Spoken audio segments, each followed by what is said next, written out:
Most of us are intimately familiar with the fear of failure. We talk about it constantly.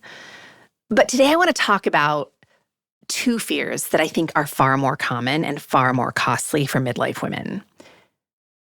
The fear of success and the fear of not succeeding.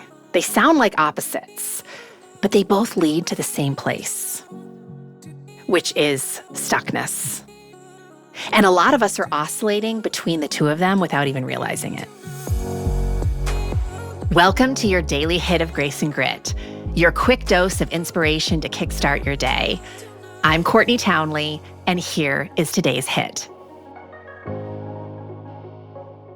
So let's start with the one that gets the least airtime, because it's also one of the hardest to admit.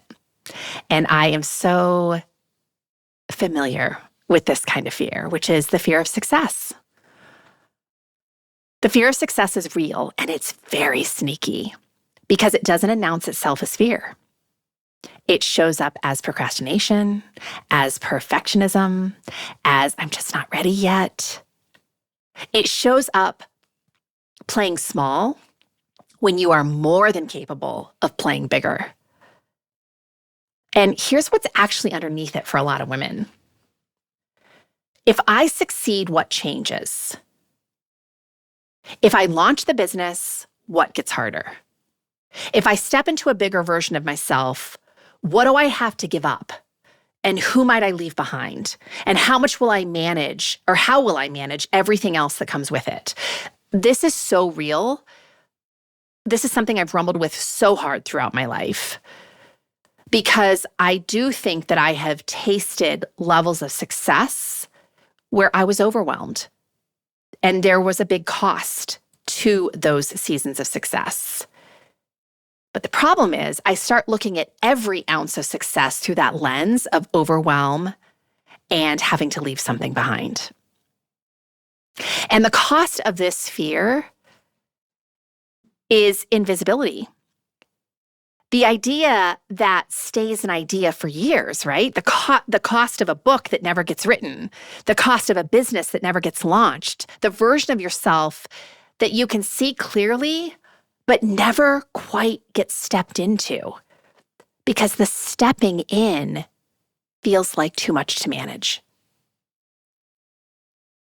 The life unlived is the cost. And it's the cost that nobody wants to pay. But it accumulates quietly until one day the regret is louder than the fear ever was. On the other end of the spectrum, because you know I love talking about spectrums, is the fear of not succeeding. And this one, of course, looks very different from the outside. Women living in this fear are not playing small. They're doing everything. They're the ones who appear to have it all together: the career, the family, the fitness routine, the side project, the volunteer work. They are never quite satisfied with what they've accomplished, because the fear of falling short drives them to keep adding, keep proving, keep achieving. And of course, the cost here is burnout. I've been there too, by the way. Again, chronic overwhelm, the persistent sense of never being enough no matter how much you do. Relationships that suffer because there's always something more important to get done. A body that's running on stress hormones because the nervous system never gets the signal that it's safe to rest. I see this in high-achieving women who have been running at full speed for so long that they cannot even imagine what it would feel like to slow down or stop. Not because they love the pace, but because slowing down feels like losing. Like falling behind, like confirming the fear that without the doing, they are never enough. So here's the piece that I find most fascinating, and most personal. There's a category of women, right, who are living in that oscillating space between the two. And I think I've already called this out, but I am one of those people. There are seasons where I play really small, where I'll hold back, second guess, delay, where the fear of what success might demand keeps me circling the runway instead of actually landing. And there are seasons where I overcorrect in relentless striving, where I push so hard that my body and my relationships pay the price, where I'm doing everything and feeling nothing because I'm too busy proving something to actually experience anything.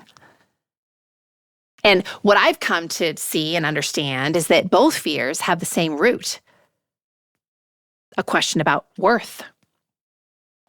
Am I enough if I succeed and everything changes? And am I enough if I don't succeed and everyone sees it?